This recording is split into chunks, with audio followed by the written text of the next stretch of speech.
Everyone, today I'll discuss about uniform circular motion. So first of all, what is uniform circular motion? Uniform circular motion is when an object is moving in a circular path at constant speed, then this type of motion of the object is called uniform circular motion. So here consider an object is moving a circular motion, uniform circular motion with speed v. So suppose that one object, or you can say one particle, is moving from this point. This is the circular path and one particle is moving from this point. इस point से move करना start कर रहा है with velocity v.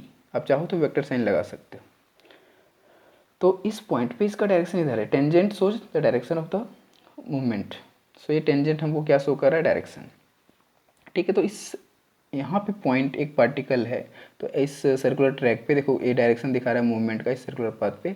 तो सबसे पहले इस पॉइंट का हमको पोजीशन वेक्टर लेना होगा. तो आप पोजीशन वेक्टर यदि लेना चाहो तो देखो इसका रेडियस जो इस सर्कल का, मान लेते हैं कि इसका रेडियस जो है सो r है. तो यदि r रेडियस है तो इसका सेंटर से इसका पोजीशन, इसका सेंटर ही क्या होगा? इसका रेफरेंस पॉइंट. कोई भी सर्कुलर मोशन में जो उसका रेफरेंस पॉइंट होता है वो होता है तुम्हारा सेंटर. तो सेंटर से इसको हम ऑब्जर्व करें इस पॉइंट को, तो इसका पोजीशन वेक्टर होगा r vector. This is the position vector for this one line. यहाँ पे था तब. After some time this one particle is moved to that point. इस पॉइंट तक आ गया, तो इस पॉइंट को हम p कंसिडर किए हैं और इस पॉइंट को p डैश माने. मतलब यहाँ से ऑब्जेक्ट या तो पार्टिकल जो भी है इस पॉइंट से इस पॉइंट तक आ गया. तो देखो इसका डायरेक्शन अभी वेलोसिटी का इधर है, दिस वे, और इस पॉइंट पे आ गया तो टेंजेंट इसका इधर जाएगा ना. तो this one direction of velocity this way. मतलब वेलोसिटी जो यहाँ पे है वो कंटिन्यूसली, इसका मतलब पार्टिकल का जो डायरेक्शन है वो चेंज हो रहा है कंटिन्यूसली. यहाँ से थोड़ा भी दूर जाएगा तुरंत डायरेक्शन चेंज हो जाएगा. इसलिए यहाँ पे कह सकते हैं कि स्पीड कांस्टेंट है बट वेलोसिटी जो है सो तुम्हारा कांस्टेंट नहीं है. और वेलोसिटी कांस्टेंट नहीं है इसलिए यहाँ पे हमारा एक्सेलरेशन होगा, because velocity is changing their. If velocity will change then we can say there will be acceleration. तो यहाँ पे velocity change हो रहा है इसलिए यहाँ पे object accelerate हो रहा है. बट speed जो है उसका क्या है? constant है. velocity is not constant because direction is different है ना. direction is different for every point. तो ये P से P तक गया, इस पॉइंट तक. तो यहाँ पे पोजीशन वेक्टर क्या था? R था. और यहाँ से इस पॉइंट तक गया, तो इसका पोजीशन देखो इसी पॉइंट से यहाँ तक का R डैश ले लिए. तो this one is the R dash vector. तो इसका पोजीशन वेक्टर ये वाला हो गया. ठीक है. तो हमको दो पॉइंट मिल गया P and P dash for position vector. और यहाँ पे इतना दूर में एंगल कितना बनाया है? Delta theta. बहुत छोटा एंगल बनाया इसलिए हम लोग यहाँ पे डेल्टा थीटा मान लिए हैं. This is delta means smallest value को रिप्रेजेंट करता है. तो ये एंगल मेरा क्या है? बहुत छोटा है, इसलिए डेल्टा थीटा से इसको रिप्रेजेंट किए हैं. नेक्स्ट वन, यदि इसका डिस्प्लेसमेंट लेंगे, मतलब इस पॉइंट से इस पॉइंट तक यदि डिस्प्लेसमेंट वेक्टर हम देखना चाहें डिस्प्लेसमेंट, तो इस position r and r dash का जो पोजीशन का डिस्प्लेसमेंट वेक्टर होगा इस पॉइंट से इस पॉइंट तक के लिए इधर जा रहा है, तो इस डायरेक्शन में इसको दिखाना पड़ेगा इस तरीके से. तो ये जो रेड वाला लाइन है this one represent the displacement vector for this one position vector. मतलब ऑब्जेक्ट का इतना डिस्प्लेसमेंट हुआ डेल्टा आर. तो ये देखो triangle law of vector addition के अकॉर्डिंग हम लोग कैलकुलेट कर सकते हैं इस तरीके से. यहाँ तक कैलकुलेट हो गया.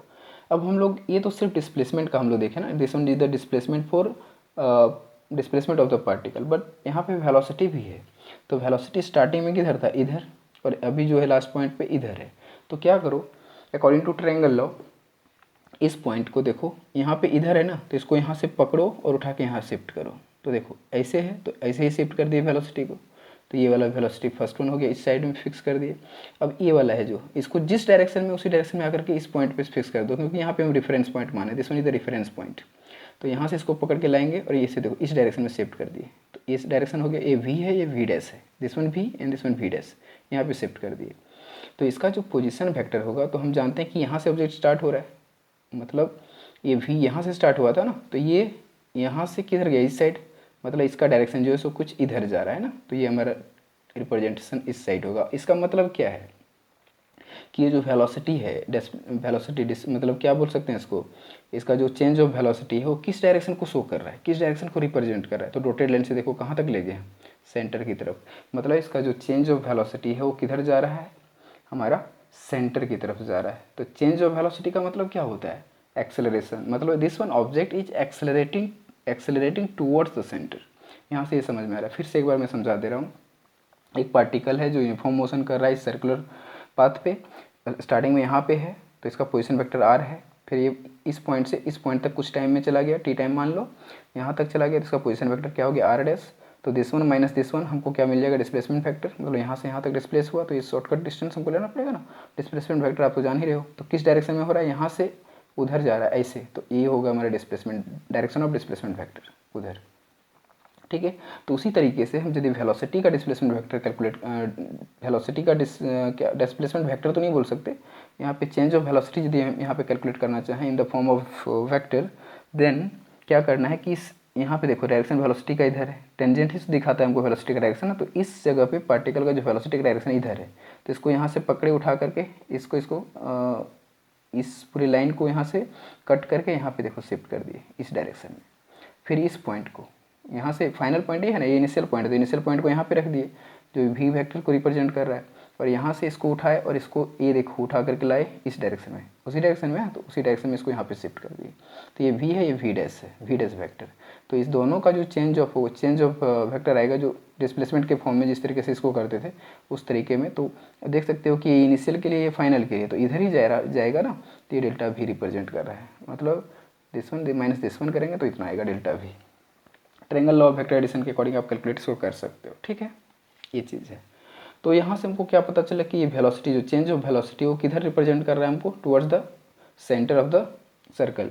मतलब यहाँ से ये समझ में आ गया कि ये जो है सो देखो ये 90 डिग्री, एक चीज़ यहाँ पे मैं रखो ध्यान से, यहाँ पे ये आर और वी के बीच में कितना डिग्री बन रहा है, 90 डिग्री। मतलब हर एक पॉइंट पे आपको डिस्पोजिशन और वेलोसिटी के बीच में 90 डिग्री एंगल आपको दिखेगा। ठीक है, क्योंकि हर एक पॉइंट पे 90 डिग्री ही एंगल बनाएगा, कहीं भी तुम देख लो किसी भी पॉइंट पे, यहाँ पे भी देखो तो यहाँ भी 90 डिग्री ही बनाएगा वो। ठीक है, तो कंडीशन यहाँ पे ये है, हम यहाँ पे समझाने का कोशिश ये कर रहे हैं, एक्चुअल में यदि ये change of velocity equal to acceleration होता है, तो यदि सेंटर की तरफ जा रहा है तो उसी से एक्सेलरेशन को हमको कैलकुलेट करना है, मतलब सेंट्रीपिटल एक्सेलरेशन को कैलकुलेट करना है यहाँ पे कि उसका वैल्यू क्या आता है। मेन मोटिव मेरा वो है। तो देखो यदि अभी स्टार्टिंग में इतना डिस्प्लेसमेंट था, डिस्प्लेसमेंट थोड़ा ज़्यादा बड़ा है, अब थोड़ा इसको छोटा करते हैं, छोटा करेंगे तो दूसरा डायग्राम में आ जाओ। इसका देखो डिस्प्लेसमेंट छोटा है ना, फिर भी आप क्या देखते हो, वही ई डेल्टा भी जो किधर जा रहा है, टुवर्ड्स द सेंटर, सेंटर की तरफ ही ये हमेशा जाना चाह रहा है। इसका डिस्प्लेसमेंट दूर रखे थे तब भी सेंटर की तरफ जाना चाह रहा था, यहाँ भी देखो वही फंडा आ रहा है, तब भी हमारा किधर जा रहा है, सेंटर की तरफ ही जाना चाह रहा है। अब क्या करो, उसको पकड़ के पूरा इनिशियल पॉइंट पर ले आओ, इनिशियल पॉइंट पे ले आओ, इस पॉइंट पर ही ले आते हैं, तो देखो कैसा डायरेक्शन बनेगा, कुछ इस तरीके से। यहाँ भी तुम देख सकते हो कि वेलोसिटी अभी भी 90 डिग्री पे ही है, देखो यहाँ पे, यहाँ भी तुम टेंजेंट इधर देखो तो यहाँ पे तुमको परपेंडिकुलर ही मिलेगा। ठीक है, तो ये हमारा वी है, वो वी डैश है। अब इसको पकड़ के कम करते जा रहे हैं, यहाँ तक ले आए मेन पॉइंट पे, मतलब जिस पॉइंट से स्टार्ट हुआ था उसी पॉइंट पे ले आओ इसको। तो वैसे कंडीशन में देखो कुछ इस तरीके का हमको लाइन मिल जाएगा, मतलब एक पोजीशन वेक्टर मिल जाएगा और वेलोसिटी जो इधर जाएगा। इसका मतलब क्या है कि जब इधर भी, मतलब स्टार्टिंग में ज़्यादा दूर तक डिस्प्लेसमेंट था तो एक्सेलरेट किधर हो रहा था, सेंटर की तरफ एक्सेलरेट हो रहा था। यहाँ से भी हमको पता चला कि चेंज ऑफ वेलोसिटी सेंटर की तरफ ही हो रहा है। तो फाइनली जब इसको इधर कहीं भी ले आएंगे, फाइनली तो हमको हर जगह पे क्या बताएगा कि सेंटर की तरफ ही एक्सेलरेशन हो रहा है इसका। तो वही चीज़ यहाँ पे हम डायरेक्ट रिप्रेजेंट कर दिए आपको एक स्ट्रेट लाइन से कि this one particle is accelerating towards the centre. मतलब कोई भी ऑब्जेक्ट यदि सर्कुलर पाथ पे मूव करेगा तो हमेशा वो सेंटर की तरफ ही एक्सेलरेट होगा। तो कुछ इस तरीके से आप वेक्टर के फॉर्म में समझ सकते हो। ठीक है, तो यहाँ पे देखो एक्सेलरेशन, ये हम एक्सेलरेशन इसको चाहो तो यहाँ पे सी लगा दो, इसका मतलब है सेंट्रीपिटल एक्सेलरेशन, सेंटर की तरफ वाला एक्सेलरेशन। ठीक है, तो एक पार्टिकल, जो भी पार्टिकल है वो हमेशा सेंटर की तरफ ही गिरना चाहेगा। यहाँ भी देख सकते हो कि वेलोसिटी कितना एंगल बना रहा है, परपेंडिकुलर ही है। तो हर जगह पे आपको वेलोसिटी जो परपेंडिकुलर मिलेगा। तो ये चीज़ हमको समझाने का यहाँ पे मेन मोटिव था। यहाँ पे समझो कि हम लिख दिए, देख लो, uh let R and R dash be the position vector, V and V dash is the velocities. And next one लिख दिए, hence v is perpendicular to r। यहाँ पे हम समझा दिए थे कि v is perpendicular to r। And next one v dash is perpendicular to r dash. देखो v dash is perpendicular to r dash, 90 degree है वो चीज़। तो यदि वैसा है तो हम यहाँ पे लिख सकते हैं, यदि ये दोनों परपेंडिकुलर हो तो इसका ये भी देखो, ये देखो है perpendicular, delta R and delta भी बोथ आर परपेंडिकुलर। तो यहाँ वही लिख दिए हैं कि यदि ऐसा है तो ये भी होगा क्या, delta v and delta r both are perpendicular. तो यदि ऐसा हो रहा है तो ऐसे कंडीशन में यदि मैं यहाँ एक्सेलरेशन को लिखना चाहूँ, सिंस एवरेज एक्सेलरेशन निकालते हैं, average acceleration along delta we is, हमको यहाँ से यदि एक्सेलरेशन कैलकुलेट करना है तो एक्सेलरेशन का हम लोग जानते हैं कि change of velocity divide by time period, तो वेलोसिटी चेंज कौन सा है, डेल्टा वी है, और यहाँ से यहाँ तक जाने में जो टाइम लग रहा है that one will be time period. So यहाँ पे हम लोग डायरेक्ट लिखेंगे average velocity AVG, sorry average acceleration is equals to delta we divide by delta T, this one, ये चीज़ को हम लोग लिख सकते हैं यहाँ पे, ठीक है। यदि वेक्टर के फॉर्म में लिखना चाहो तो वेक्टर लगा दो, क्या फ़र्क पड़ता है, तो दिस वन, ये चीज़ आया, ठीक है। एवरेज वेलोसिटी वैसे भी जानते हैं फार्मूला हम लोग, ये change of velocity divide by time period is called acceleration, तो ऐसे फॉर्म में यहाँ पे इसको लिख सकते हैं। तो ये यहाँ पे एक्सेलरेशन और डिस्प्लेसमेंट वेक्टर दोनों एक दूसरे के परपेंडिकुलर है, ठीक है। यदि यहाँ पे हम बोलें कि यदि वेलोसिटी और डिस्प्लेसमेंट परपेंडिकुलर है तो दोनों यहाँ पे क्या है, एक तरीके से हम यदि बोलें वेलोसिटी, चेंज ऑफ वेलोसिटी, ये क्या है, चेंज ऑफ वेलोसिटी है ना, change of velocity is perpendicular to the displacement vector, तो हम यहाँ पे क्या कर सकते हैं कि एक्सेलरेशन भी इसका परपेंडिकुलर होगा, किसका परपेंडिकुलर, डिस्प्लेसमेंट वेक्टर का, acceleration is also perpendicular to the position vector, so we can write here acceleration is perpendicular to delta r, ये लिख सकते हैं हम डायरेक्ट, ठीक है। तो यदि ऐसा है तो यहाँ पे आप क्या देखिए कि यदि हम इस डायग्राम में समझो, हम यहाँ से देखिए यहाँ तक के लिए तो देखिए कि ठीक है बहुत दूर है, मतलब हर जगह पे वेरी कर रहा है, इसलिए एवरेज एक्सेलरेशन निकाले, यहाँ भी कुछ देर के लिए हम एवरेज एक्सेलरेशन निकालेंगे, लेकिन इस पॉइंट पे क्या निकालेंगे, मान लो कि थोड़ा सा डिस्प्लेसमेंट है, थोड़ा सा मतलब डायरेक्शन चेंज नहीं हुआ है वहाँ तक के लिए, थोड़ा सा छोटा सा एंगल के लिए ले लेंगे यहाँ से इतना दूर के लिए, तो यहाँ के लिए एवरेज एक्सेलरेशन ना निकाल करके हम लोग इंस्टेंटेनियस एक्सेलरेशन निकालेंगे, बिकॉज एक छोटा टाइम के लिए एक्सेलरेशन निकालना है हमको, एक इंस्टेंट टाइम के लिए यदि मैं यहाँ पे कैलकुलेट करूँ तो हमको निकालना पड़ेगा इंस्टेंटेनियस एक्सेलरेशन, है ना, टुवर्ड्स द सेंटर आप तो देख ही रहे हो यहाँ पे, तो हमको वो इंस्टेंटेनियस एक्सेलरेशन निकालना है। तो वैसे भी इंस्टेंटेनियस एक्सेलरेशन भी आप निकालना जानते हो, लेकिन हम डायरेक्ट यहाँ पे निकाल देता हूँ, देखो इंस्टेंटेनियस एक्सेलरेशन, आप पूरा लिख लेना, इंस्टेंटेनियस एक्सेलरेशन शॉर्ट फॉर्म, तो इसको हम लोग लिखते हैं मैग्नीट्यूड के फॉर्म में, तो मैग्नीट्यूड के फॉर्म में लिखेंगे तो डायरेक्ट ए लिखाएगा, या तो चाहो तो ऐसे लगा दो मैग्नीट्यूड के फॉर्म में, तो ये हमारा क्या आ जाएगा, इंस्टेंटेनियस के लिए हम लोग लगाते हैं फॉर स्मॉलेस्ट टाइम, मतलब डेल्टा टी टेंड्स टू 0, मतलब एक छोटा सा टाइम के लिए, जिसमें हम लोग लिखते थे delta we divide by delta t, इस तरीके से, मतलब इसको चाहें तो d v by d t भी लिख सकते हैं कुछ इस तरीके से, बट इसका हमको यहाँ पे यूज़ नहीं करना है, d v by d t को यूज़ नहीं करना है फिलहाल। चाहो तो आप इसको मैग्नीट्यूड के फॉर्म में लिखो तो डायरेक्ट ऐसे भी लिख सकते हो कि delta v by delta T, this one, इस तरीके से भी लिख सकते हैं, या फिर d v by d t के फॉर्म में लिख सकते हैं। तो ये जो एवरेज एक्सेलरेशन को रिप्रेजेंट करता है, ये तुम्हारा इंस्टेंटेनियस एक्सेलरेशन को रिप्रेजेंट करता है, ठीक है।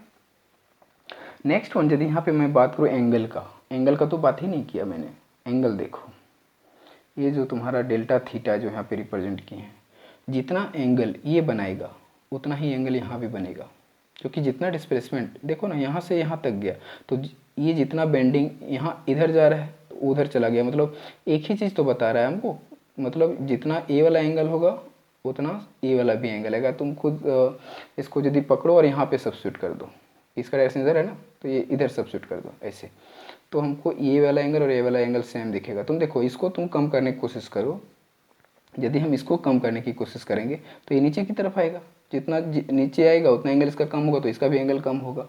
तो कुल मिला करके आप यहाँ पे देख सकते हो, यहाँ पे जो है ये एंगल और यहाँ का एंगल दोनों सेम होगा, ठीक है, ये चीज़ है।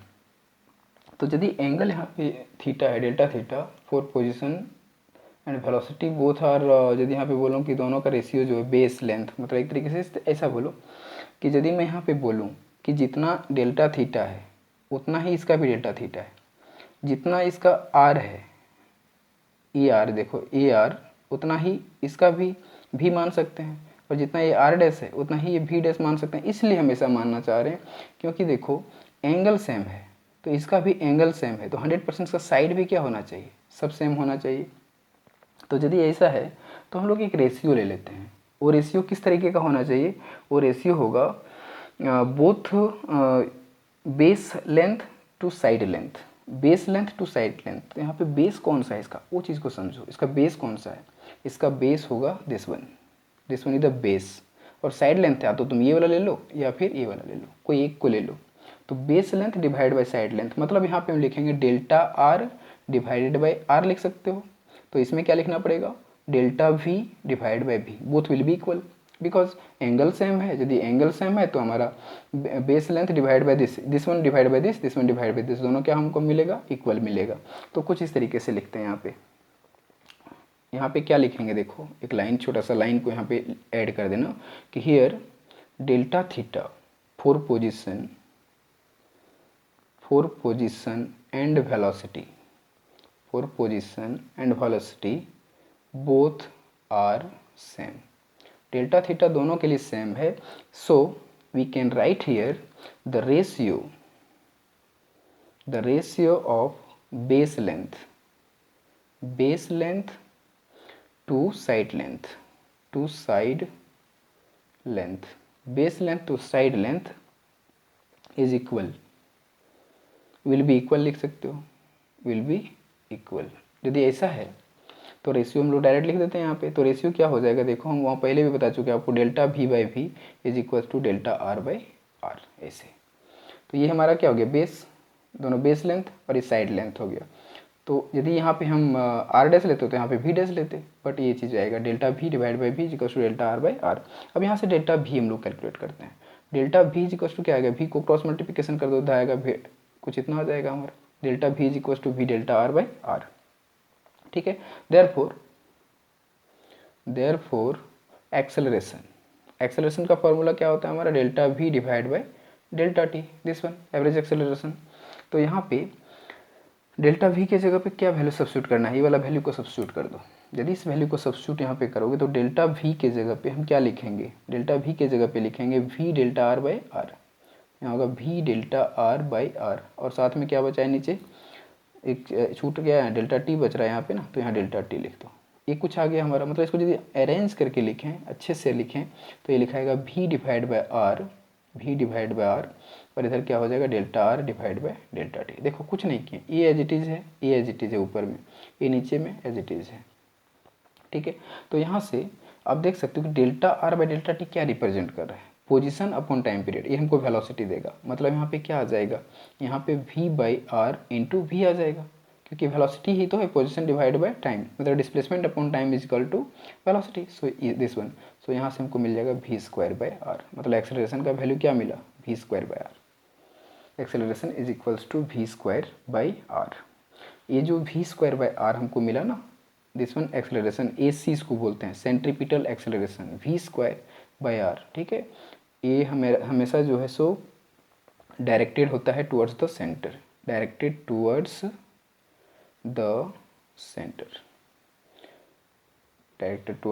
सो इसीलिए इसी का नाम हमारा पड़ गया है सेंट्रीपिटल एक्सेलरेशन। ये हमेशा सेंटर की तरफ एक्सेलरेट होता है, इसलिए इसको बोलते हैं सेंट्रीपिटल एक्सेलरेशन, ओके।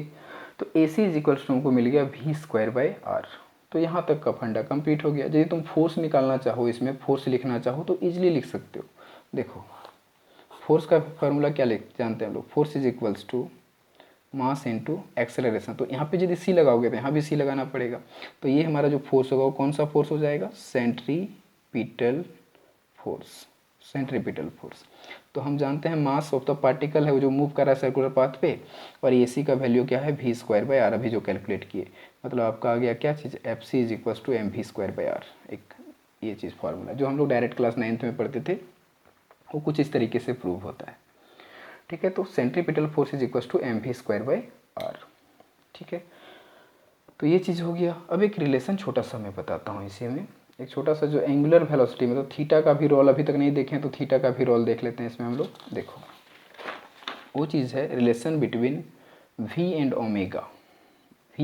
आप बोलोगे ओमेगा क्या है, तो सबसे पहले ओमेगा के बारे में बता देता हूँ। सबसे पहले मैं एंगुलर वेलोसिटी, तो आप नहीं जानते होगे, तो एंगुलर वेलोसिटी वैसे हम लोग क्या कह सकते हैं एंगुलर वेलोसिटी के लिए, जैसे हम लोग लीनियर वेलोसिटी में बोलते हैं कि displacement upon time period is called velocity. Displacement, angular displacement यदि मैं बोलूँगा, देखो लीनियर वेलोसिटी जिसको वी से रिप्रेजेंट करते हैं हम लोग, इसका फॉर्मूला तुम यदि लिखना चाहो तो linear velocity is equals to होता है लीनियर डिस्प्लेसमेंट, या तो डायरेक्ट डिस्प्लेसमेंट लिखो, डिस्प्लेसमेंट अपॉन टाइम पीरियड। मतलब इसको लिख सकते हैं v is equals to s divide by t, ये वाला डिस्प्लेसमेंट अपॉन टाइम। और यदि मैं यहाँ पे बात करूँ एंगुलर वेलोसिटी इसको डिनोट किया जाता है ओमेगा, डब्ल्यू टाइप से लिखा आता है, इसको पढ़ते हैं ओमेगा, OMEGA, ओमेगा, इसको पढ़ते हैं ओमेगा से, ठीक है। इज इक्वल्स टू इसका होता है angular displacement upon time period. अब एंगुलर डिस्प्लेसमेंट मतलब थीटा होगा, तो यहाँ पे क्या लिखेंगे, theta divide by time period, ठीक है। तो ये हो गया हमारा omega is equals to theta divide by time period, ये चीज़ हो गई एंगुलर वेलोसिटी। तो ये दोनों के बीच में एक रिलेशन आता है, उसी रिलेशन को हम लोग यहाँ पे समझने वाले हैं। तुम चाहो तो यहाँ पे डेल्टा थीटा भी यूज़ कर सकते हो, यहाँ पे डेल्टा एस भी यूज़ कर सकते हो, है ना। तो यहाँ पे डेल्टा टी भी यूज़ कर सकते हो छोटा टाइम के लिए, तो ये चीज़ है, छोटा वेलोसिटी के लिए हम कुछ इस डेल्टा टी भी रिप्रेजेंट कर सकते हो, नो प्रॉब्लम। तो डेल्टा अब एस बाई टी भी लिख सकते हो, डेल्टा थीटा बाई टी भी लिख सकते हो, कोई फ़र्क नहीं पड़ता उससे। तो नेक्स्ट वन देखते हैं इसमें रिलेशन क्या है। तो relation between v and omega, ये दोनों के बीच का रिलेशन हम लोग को देखना है। तो ये दोनों के बीच के रिलेशन को जो देखना चाहते हो तो बहुत ही सिंपल है इसको समझना, क्योंकि यहाँ पे देख सकते हो कि हम लोग जानते हैं कि ये फार्मूला तो जान रहे हैं, v is equal to d s by d t होता है, ये चीज़ पहले हम समझा दिए। ये होता है omega is to delta theta by delta t, मतलब ये एंगल है ना। तो एंगल का भी फॉर्मूला एक होता है जो हम लोग फर्स्ट चैप्टर में ही पढ़े थे, सेकंड चैप्टर में। एंगल इज इक्वल्स टू होता है arc by radius.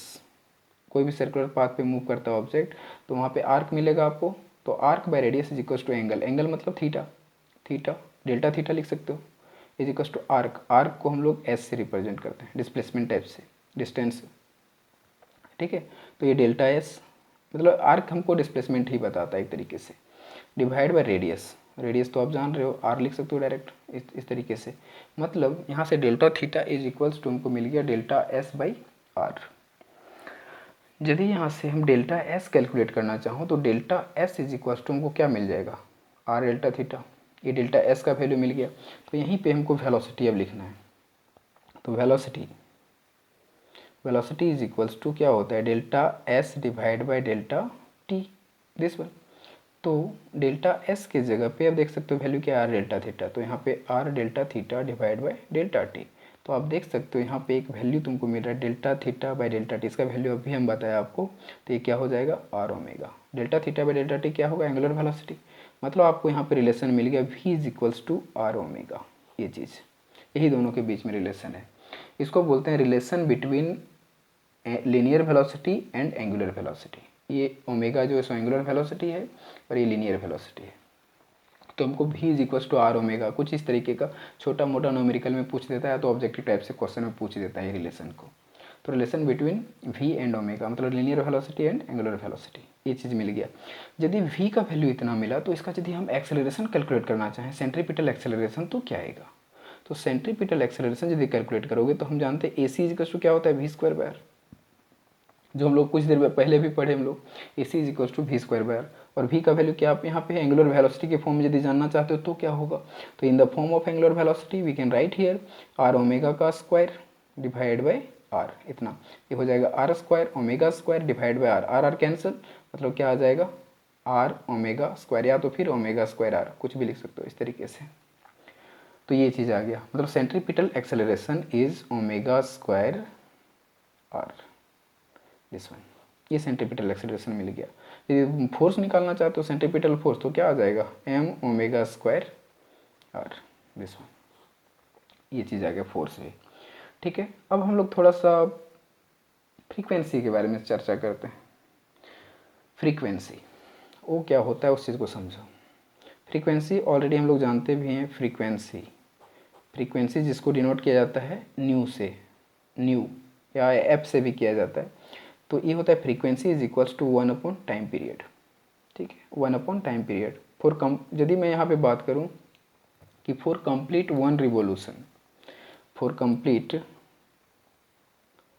Circular path पे यदि ऑब्जेक्ट मूव करे तो यहाँ पे बोले फॉर कंप्लीट वन रिवोल्यूशन, मतलब पूरा सर्कल एक बार कंप्लीट कर दे तो रिवोल्यूशन। तो इसके लिए फॉर कंप्लीट वन रिवोल्यूशन यहाँ पे डिस्प्लेसमेंट क्या आएगा हमको, displacement will be s is equal to 2πr, क्योंकि circumference of the circle is the displacement of the particle in a circular path. यदि एक पूरा कंप्लीट करेगा तो 2πr कंप्लीट करेगा, मतलब सर्कमफेरेंस को कंप्लीट करेगा। तो यदि s 2πr मिल रहा है आपको यहाँ पे, तो v इज इक्वल टू क्या होगा, हम जानते हैं v इज इक्वल टू होता है s by T, displacement upon time, मतलब s के जगह क्या है 2πr divide by T, this one. ठीक है, तो t के जगह कैपिटल टी लिखो, हमको फ्रीक्वेंसी के फॉर्म में लेना है तो कैपिटल टी लिख देते हैं।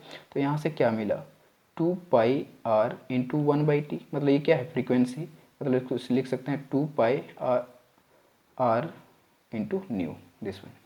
मतलब आपको यहाँ से वेलोसिटी का जो एक रिलेशन मिल गया v is equals to 2πr nu, ये चीज़।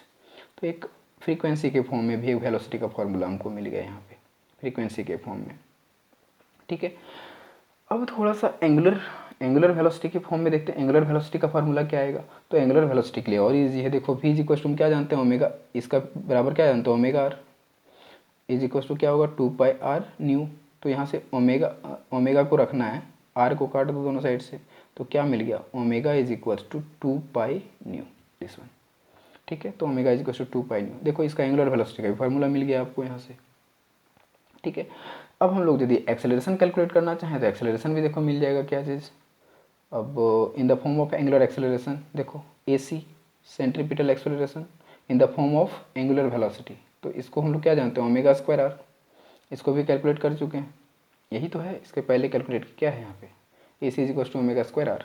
तो ओमेगा स्क्वायर आर है, तो यहाँ पे ओमेगा का वैल्यू कैलकुलेट कर चुके हैं, कितना है 2π न्यू, तो इसको वहाँ पे सब्स्टिट्यूट कर दो। तो यहाँ पे क्या आएगा देखो 2π न्यू का होल स्क्वायर इंटू आर, तो ये कितना हो जाएगा 2 इंटू 2 4, पाई का पाई स्क्वायर और न्यू का न्यू स्क्वायर आर। तो ये आ गया सेंट्रीपिटल एक्सेलरेशन, ये चीज़ है। ठीक है, इन the form of angular velocity. तो एक्सेलरेशन भी कैलकुलेट कर दी। तो बहुत सारा छोटा छोटा ये सब डेरिवेशन है जो आप देख सकते हो। और ये चीज़ हम जो आज को आपको बताए यूनिफॉर्म सर्कुलर मोशन, ये आपको मिलेगा चैप्टर नंबर 4 में, vector chapter number 4 motion in plane में, जो लास्ट टॉपिक था ये, उसका लास्ट टॉपिक। इसको मेरा बताने का मेन रीज़न था क्योंकि फ्रिक्शन का लास्ट ये न्यूटन्स लॉ नहीं, लॉज ऑफ मोशन जो चैप्टर है चैप्टर नंबर 5, उसमें हमको रोलिंग मोशन और साथ ही साथ पढ़ना है हम लोग का, उसमें पढ़ना है इसको बैंकिंग ऑफ रोड, मतलब रोड में जब टर्न लेता है गाड़ी तो वहाँ पे सर्कुलर मोशन होता है। तो वैसे केस में वहाँ पे हमको डायरेक्ट लिखना था सेंट्रीपिटल फोर्स, जिसका वैल्यू होता है mv²/r। तो कैसे आता है उसको समझाना इंपॉर्टेंट था। तो हम लोग यहाँ से समझ चुके हैं उस चीज़ को, अब वहाँ पे हम लोग को ईजी पड़ेगा कैलकुलेट करने के लिए। ठीक है, तो हम लोग देख लिए कि यूनिफॉर्म मोशन में क्या होता है, यूनिफॉर्म मोशन में किस तरीके से सेंट्रीपिटल एक्सेलरेशन कैलकुलेट करते हैं, रिलेशन बिटवीन एंगुलर वेलोसिटी क्या है, एंगुलर वेलोसिटी और लीनियर वेलोसिटी क्या है, फिर एक्सेलरेशन का फॉर्मूला एंगुलर वेलोसिटी के फॉर्म में क्या है, एंगुलर वेलोसिटी के फॉर्म में सेंट्रीपिटल फोर्स क्या होता है, लीनियर वेलोसिटी के फॉर्म में सेंट्रीपिटल फोर्स क्या होता है। ठीक है, और फ्रीक्वेंसी के फॉर्म में लीनियर वेलोसिटी क्या होता है, फ्रीक्वेंसी के फॉर्म में एंगुलर वेलोसिटी क्या होता है, फिर फ्रीक्वेंसी के फॉर्म में ही एंगुलर एक्सेलरेशन क्या होता है। तो ये सारा चीज़ हम लोग इसमें रीड किए। ठीक है, so this is all about of the today lecture. So thank you for watching.